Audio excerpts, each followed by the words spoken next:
Tu respectes les règles, tu baisses la tête, tu essayes d'être honnête, raisonnable, loyal. Et pourtant, tu te sens impuissant. Les gens marchent sur ton silence. Ils transforment ta bonté en faiblesse. Tu restes fidèle pendant qu'ils calculent. Tu ouvres ton cœur pendant qu'ils aiguisent leur couteau. Ils ne se soucient pas de ce que tu es. Ils se soucient uniquement de ce que tu contrôles. Tu as vécu comme un homme droit. Mais les hommes droits sont brisés tous les jours. Ce qui survit, ce n'est pas l'homme moral. C'est autre chose. Quelque chose de plus froid, de plus précis, d'intouchable. Il arrive un moment où un homme cesse de poser des questions et commence à prendre des décisions, où il arrête de chercher l'approbation et devient la tempête que les autres doivent endurer. Ce moment n'est pas une illumination, c'est une rupture, une mue brutale. Machiavel aurait appelé cela l'entrée dans un autre état, un mode où l'émotion se tait, où la culpabilité est étouffée, où l'hésitation est éradiquée.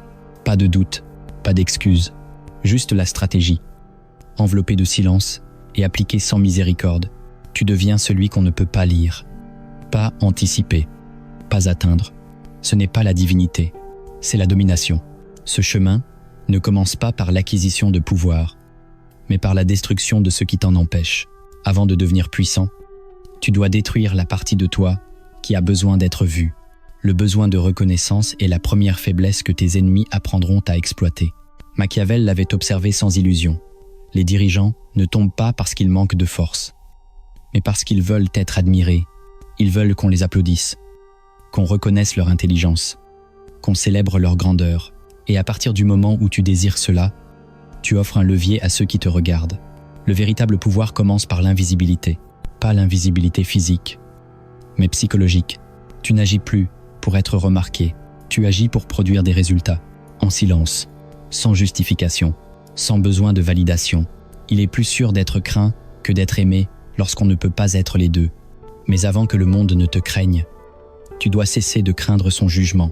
Les gens ne reconnaissent jamais ta puissance tant qu'ils n'en dépendent pas. Ils ne la remarquent que lorsqu'elle commence à les menacer. Ils ne respectent ton silence que lorsqu'ils commencent à déplacer des choses dans l'ombre. Alors tu les laisses parler, tu les laisses te sous-estimer, tu les laisses croire que tu es insignifiant. Pendant ce temps, tu construis ton levier dans l'obscurité. L'homme qui a besoin de reconnaissance révèle toujours son jeu trop tôt. Il parle quand il devrait se taire. Il cherche à paraître puissant au lieu de l'être réellement. Ce n'est pas le mode souverain, c'est l'ego déguisé en assurance. Si tu veux le pouvoir réel, tu dois apprendre à te déplacer comme un fantôme, te détacher de ton image, te détacher des applaudissements, te détacher du besoin d'être compris. Tu n'es pas ici pour être aimé, tu es ici pour être inévitable. Et l'inévitabilité ne naît pas d'émotions bien expliquées, mais d'actions aux conséquences irréversibles. Plus tes intentions sont invisibles, plus ta présence devient dangereuse. Tu n'as pas besoin de convaincre, tu modifies le résultat. Et il se demande comment. Le pouvoir ne vient pas de la voix que tu élèves, mais de la sensation que tu imposes lorsque tu entres dans une pièce. Cette sensation doit être la peur, pas la terreur hystérique, pas la rage, mais la peur froide, maîtrisée, celle qui fait hésiter avant de parler, celle qui ralentit un geste, celle qui pousse à baisser les yeux quand les regards se croisent. La peur est la monnaie la plus pure du pouvoir. Elle ne ment pas, elle ne change pas avec l'opinion publique. Elle crée de l'ordre là où la morale échoue. Machiavel comprenait que l'amour crée la familiarité, et la familiarité engendre la négligence.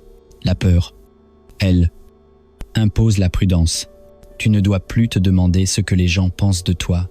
Tu dois te demander ce que leur corps ressent lorsqu'ils pensent à toi. Ton nom doit devenir un signal, un rappel de ton silence, une gêne diffuse. Tu ne menaces pas, tu conditionnes. Ton imprévisibilité devient une arme. Les gens prévisibles sont faciles à manipuler. Ils réagissent quand on les provoque. Ils expliquent quand on les questionne. Ils sourient quand on l'attend. Tu brises ce schéma. Ton silence doit les rendre nerveux. Ton approbation doit être rare. Tes réactions doivent être mesurées, jamais émotionnelles. Toujours tactiques. Ils ne doivent jamais savoir ce que tu penses réellement. Ils doivent deviner. Et dans cette incertitude, ils ajustent leur comportement pour éviter de te déclencher. Ce n'est pas de la cruauté, c'est de l'architecture psychologique. Tu apprends aussi une règle essentielle, être calme la majorité du temps, et implacable rarement. La peur ne se maintient pas par l'excès, mais par la disproportion occasionnelle. Une seule conséquence bien placée suffit. Une opportunité retirée, un accès coupé, Une exclusion silencieuse, sans colère, sans discours, juste un fait accompli. Ce moment unique reprogramme définitivement la manière dont on te perçoit. Tu deviens une variable qu'on doit intégrer avant d'agir. Puis tu découvres la puissance de l'absence. Disparaître quand on t'attend, apparaître quand personne n'est prêt. L'absence crée l'attention. L'attention nourrit la peur. La majorité cherche l'attention pour se sentir exister. Toi, tu utilises l'absence pour étendre ton influence. Tu quittes une conversation sans la conclure. Tu ignores un manque de respect sans l'expliquer. Tu laisses le silence parler à ta place. Et c'est là que ton influence se multiplie. Le pouvoir ne poursuit pas. Le pouvoir hante, plus tu deviens mystérieux, plus les autres deviennent prudents. Et tu n'expliques jamais. Expliquer, c'est se soumettre. Justifier, c'est inviter le jugement. Tu restes au-dessus. Ils parleront, ils spéculeront, et ils craindront ce qu'ils ne comprennent pas. C'est ainsi que naissent les figures intouchables, non par le bruit, mais par le silence. Lorsque ta présence commence à modifier le comportement des autres sans que tu dises un mot, tu comprends que le pouvoir n'est pas une action, mais une pression, une force invisible qui agit avant même que la confrontation n'ait lieu. À ce stade, tu n'es plus perçu comme un homme ordinaire, mais comme une variable instable dans l'équation sociale. Et l'esprit humain déteste l'instabilité. Il cherche à la neutraliser. Il s'adapte. Il se soumet. C'est ici que Machiavel aurait souri. Parce que le vrai pouvoir ne consiste pas à dominer frontalement, mais à façonner l'environnement psychologique dans lequel les autres prennent leurs décisions. Tu ne contrôles pas les gens, tu contrôles les conditions dans lesquelles ils agissent. Et ces conditions commencent par la peur, mais s'affinent par quelque chose de plus subtil encore, l'image. Le pouvoir durable repose sur une perception intouchable, une façade si soigneusement construite que personne n'ose la tester. Tu n'as pas besoin d'être le plus fort, le plus riche ou le plus bruyant. Tu dois être celui dont l'image précède chaque interaction. Une réputation qui murmure avant que tu n'ouvres la bouche. Une présence qui impose le respect avant même le dialogue. Machiavel l'avait formulé sans détour. Ce que les hommes croient que tu es compte souvent plus que ce que tu es réellement. La vérité est lente. La perception est immédiate. Et dans le jeu du pouvoir, la vitesse décide du vainqueur.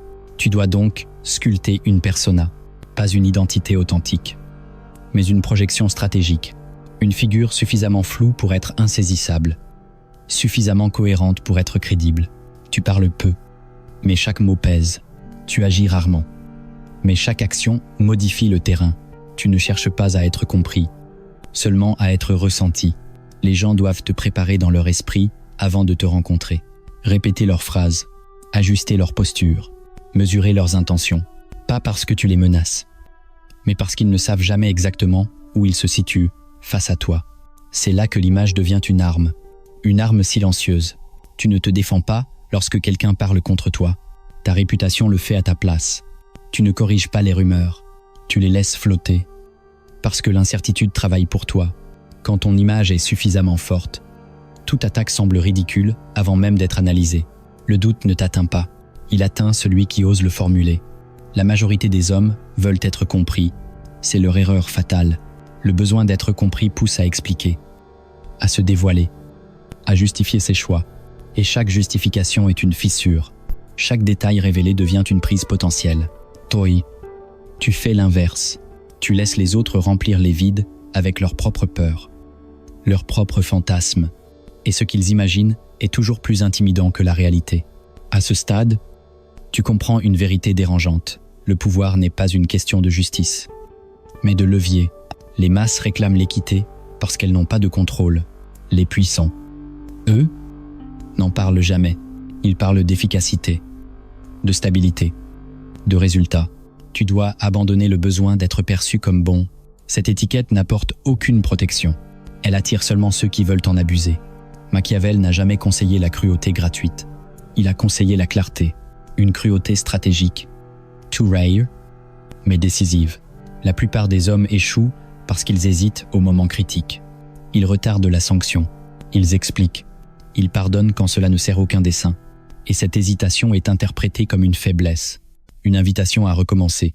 Lorsque quelqu'un teste ton autorité, tu ne réagis pas émotionnellement. Tu observes, tu mémorises. Et si la ligne est franchie, la réponse doit être froide, nette, irréversible. Pas de colère, pas de discours, juste une conséquence. Le silence après l'acte est plus important que l'acte lui-même. C'est dans ce silence que la peur s'enracine. C'est là que les témoins apprennent. Tu deviens alors une figure qu'on calcule avant d'affronter. Une présence qui modifie les décisions en amont. Les gens commencent à s'auto-censurer, à ajuster leurs alliances, à réviser leurs ambitions. Tu n'as rien exigé, tu as simplement établi un précédent. Et les précédents gouvernent les comportements humains plus sûrement que les règles écrites. Mais ce niveau de contrôle exige un sacrifice. Tu dois rompre avec l'émotion comme guide. Tant que tes décisions sont influencées par la colère, la culpabilité, l'affection ou l'orgueil, tu restes manipulable. Les émotions sont des leviers que les autres peuvent tirer. Machiavel les étudiait, les utilisait, mais ne s'y soumettait jamais. On t'a appris à suivre ton cœur. C'est un conseil qui maintient les hommes dans la dépendance. Le cœur réagit, le stratège anticipe. Tu dois apprendre à ressentir sans agir, à observer tes émotions comme des données, non comme des ordres. La rage devient information, la douleur devient signal, l'attachement devient vulnérabilité à gérer. À partir de là, ta manière de parler change. Tu ne parles plus pour être compris, tu parles pour déplacer une position, fragiliser un équilibre ou renforcer ton avantage. Tu ne cherches plus la justice. La justice est une construction morale destinée à ceux qui n'ont pas les moyens d'imposer leur réalité.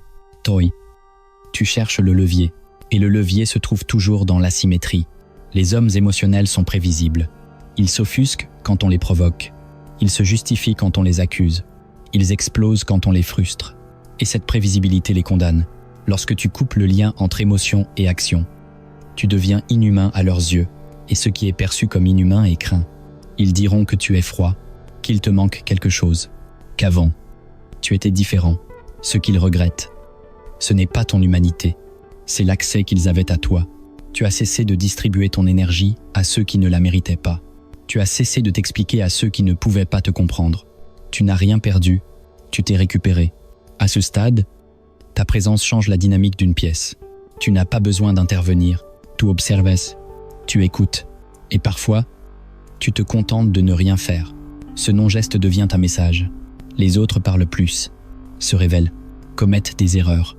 Le silence est un piège que seuls les disciplinés savent utiliser. Le pouvoir commence à travailler pour toi. Mais c'est aussi là que le dernier danger apparaît, le confort. Lorsque le système commence à plier en ta faveur, la tentation revient, être aimé à nouveau, être applaudi, être reconnu, c'est le piège final. Beaucoup montent jusqu'ici, puis redescendent volontairement pour retrouver la chaleur de l'acceptation. Machiavel méprisait cet abandon. Il admirait ceux qui savaient rester au sommet, sans jamais demander la permission. Une fois que le pouvoir commence à se stabiliser autour de toi, le danger n'est plus l'opposition. Le véritable danger devient la tentation de redescendre, la tentation de redevenir lisible, de redevenir humain, aux yeux de ceux qui n'ont jamais compris ce que tu as dû sacrifier pour arriver ici. C'est à ce moment précis que la plupart des hommes échouent. Ils gagnent, puis cherchent l'amour. Ils dominent, puis réclament l'approbation. Ils montent sur le trône, puis se penchent pour entendre les applaudissements. Et en se penchant, ils offrent leur nuque. Machiavel n'admirait pas l'homme qui conquiert une fois. Il admirait celui qui sait rester au sommet sans jamais relâcher la distance. Le pouvoir n'est pas un état émotionnel, c'est une position. Et une position ne se maintient que par la constance, le contrôle et le retrait stratégique. Tu dois comprendre ceci, la foule n'est jamais satisfaite. Si tu te rends accessible, elle exigera plus. Si tu expliques, elle jugera. Si tu te justifies, elle les contestera. La seule sécurité durable est l'inaccessibilité. À ce stade, tu n'appartiens plus à aucun camp. Tu n'es plus lié à une idéologie, à une cause, à une émotion collective. Tu observes tout. Tu n'adhères à rien. Tu écoutes tout le monde. Tu ne révèles rien. Tu donnes juste assez pour rester pertinent.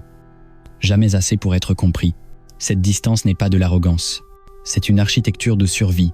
Le monde respecte ce qu'il ne peut pas atteindre. Dès que les gens pensent te connaître, ils croient pouvoir te battre. Dès qu'ils pensent comprendre tes motivations, ils cherchent comment les exploiter. C'est pourquoi tu dois maintenir une séparation nette entre ce que tu es et ce qu'ils voient. Le masque devient ton armure. Et ce masque ne doit jamais tomber en public. Tu apprends à vivre avec la solitude que cela impose. Non pas comme une punition, mais comme un privilège.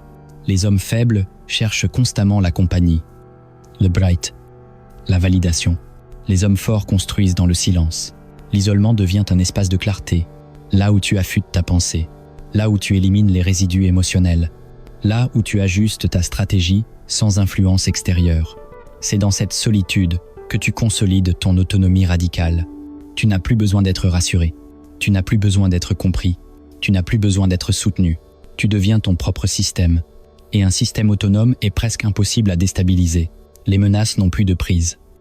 Car tu n'as rien à perdre que tu n'aies déjà accepté de perdre. À partir de là, tes décisions changent de nature. Tu ne demandes plus si une action est juste ou injuste. Tu te demandes si elle renforce ta position, si elle affaiblit une opposition potentielle, si elle augmente ton contrôle. Ce n'est pas de la cruauté, c'est de la lucidité. Le monde n'est pas gouverné par la morale, mais par les conséquences. Ceux qui refusent de l'accepter deviennent des outils pour ceux qui l'ont compris. Tu n'agis jamais dans la précipitation. Tu laisses les autres s'exposer. Tu les laisses parler, promettre, s'engager émotionnellement. Pendant qu'ils investissent leur ego, tu observes leur schéma, le moment venu. Ton action est brève, décisive, et déjà trop tard pour être empêchée. Tu ne menaces pas, tu ne préviens pas, tu exécutes. Et c'est cette absence d'annonce qui rend ton pouvoir si perturbant. Les gens commencent alors à changer autour de toi. Ils deviennent plus prudents, plus mesurés. Ils testent moins, ils évitent certaines lignes sans que tu aies besoin de les tracer. Ton silence devient une règle implicite. Ton immobilité devient une pression constante. Tu n'es plus perçu comme un individu, mais comme une force avec laquelle il faut composer. C'est ici que le mythe se construit, non pas par des discours, mais par des absences, non pas par des démonstrations, mais par des effets. Ton nom circule dans des pièces où tu n'es jamais entré. Les gens se préparent pour toi, sans savoir exactement pourquoi. Ils ajustent leurs décisions, leurs alliances, leurs mots. Tu es devenu une référence invisible. Machiavel savait que les figures les plus durables sont celles qu'on ne peut pas attaquer directement. Pas parce qu'elles sont protégées, mais parce qu'elles sont introuvables. Tu ne laisses aucune prise émotionnelle, aucune incohérence exploitable, aucune faiblesse publique. Tu restes poli, calmé, distant, toujours cohérent, toujours mesuré. Et cette cohérence glaciale crée une forme de gravité. Les autres gravitent autour sans jamais t'atteindre. Tu dois aussi comprendre que ce mode de fonctionnement n'est pas ponctuel. Il est permanent. Le moment où tu te relâches, où tu cherches à redevenir normal, le système te testera. Toujours, le pouvoir n'est jamais définitivement acquis. Il se maintient par la vigilance silencieuse, par l'attention constante aux signaux faibles, par la capacité à agir avant que la menace ne devienne visible. Lorsque quelqu'un franchit une limite, la réponse ne doit jamais être émotionnelle. Elle doit être structurelle. Tu modifies l'environnement, tu changes l'accès, tu retires une ressource, tu ajustes un rapport de force. Et tu le fais sans explication. L'explication est un luxe que seuls les faibles s'offrent. Le silence, Aloï, est interprété comme une certitude. À ce niveau, tu n'es plus en compétition. Tu as quitté le jeu horizontal. Tu évolues au-dessus. Les conflits directs ne te concernent plus. Tu ne te défends pas. Tu n'attaques pas frontalement. Tu déplaces simplement les conditions jusqu'à ce que l'adversaire s'épuise seul. Tu observes l'effondrement sans y participer émotionnellement. Et c'est là que tu comprends la dernière vérité de ce chemin. Le monde n'était pas contre toi. Il était indifférent à ta faiblesse. Tu n'as pas été trahi. Tu as été lisible. Tu n'as pas été ignoré. Tu étais prévisible. Le pouvoir ne punit pas la bonté. Il expose l'absence de structure. Maintenant, cette structure est en place. Tu n'as plus besoin d'être expliqué. Tu n'as plus besoin d'être validé. Tu n'as plus besoin d'être inclus. Tu influences sans apparaître. Tu diriges sans ordonner. Tu gagnes sans combattre. Tu es devenu l'architecte silencieux, celui que l'on sent avant de le voir, celui que l'on respecte sans savoir exactement pourquoi. Chiscela, le véritable aboutissement, pas la domination bruyante, pas la violence, mais l'inévitabilité, le moment où les autres s'ajustent à toi automatiquement, où ton absence pèse autant que ta présence, où ton silence crée plus de mouvement que leur discours. Tu n'as pas quitté le système, tu es devenu la force qui en déplace les murs. Et à partir de là, il n'y a pas de retour possible, parce que redescendre serait accepter de redevenir lisible, redevenir manipulable, redevenir humain au mauvais endroit. Tu n'as pas activé ce mode pour être admiré, tu l'as activé pour ne plus jamais être vulnérable. Et tant que tu maintiens la distance, tant que tu protèges le silence, tant que tu refuses le confort de l'approbation, ton pouvoir restera intact. C'est ainsi que les figures deviennent des légendes, non pas en se montrant, mais en disparaissant derrière leurs effets, non pas en parlant, mais en laissant le monde réagir. Tu n'es plus dans la foule, tu observes la foule, tout la modifies, et si nécessaire. Tu la laisses brûler sans détourner le regard. Tu n'es plus leur égal, tu es leur référence, leurs limites, leurs leçons, et ils ne comprendront jamais complètement comment tu opères. Ils ne verront que les résultats, les conséquences, et ton nom, murmuré avec prudence, jamais avec familiarité. C'est le prix du pouvoir réel. Tu cesses d'être accessible, tu deviens inévitable, et une fois que cet état est atteint, il ne se désactive jamais.